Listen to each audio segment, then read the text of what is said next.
DeWitt Scott, another edition of Moraine Reads, and today's topic is the Black experience in higher education. And as someone who went to college and works at a college, I have a lot of reading material on Blacks, African Americans in college. Starting first and foremost with this book here, African American Men in College. This book is split into two halves. It has the first half of the book talks about just the different or the unique challenges that Black men face as college students, faculty, and administrators.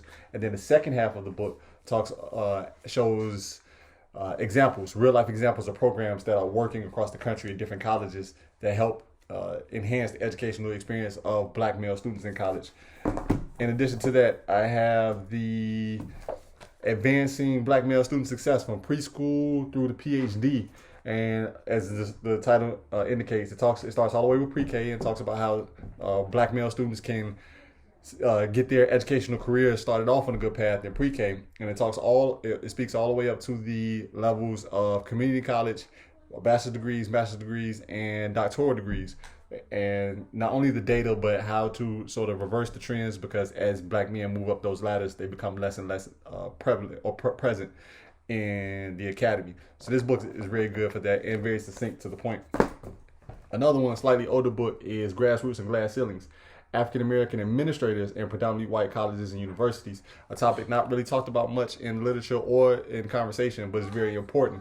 So this one here does a case study of different administrators across the country who are Black and talks about their experiences moving up the administrative track.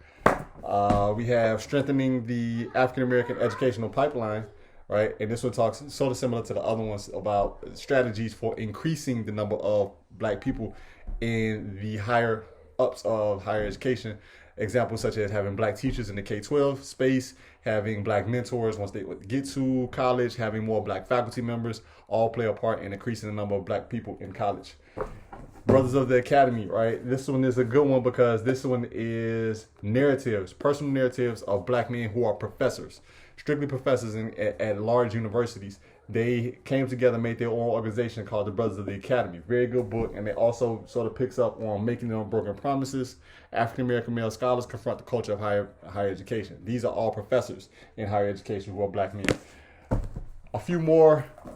This one is more of a historical book. It talks about the legacy of Ivy League schools and slavery, how all 8 of the Ivy League schools have a serious foundation in slavery, right? I have some other ones, can't get too deep, but all of these books I've used for my own personal journey here, and this is a copy of my dissertation. The title of my dissertation is The Career Trajectory of Black Male Presidents of Predominantly White Institutions. So when I got my doctoral degree and I wrote my dissertation, it was based on the study.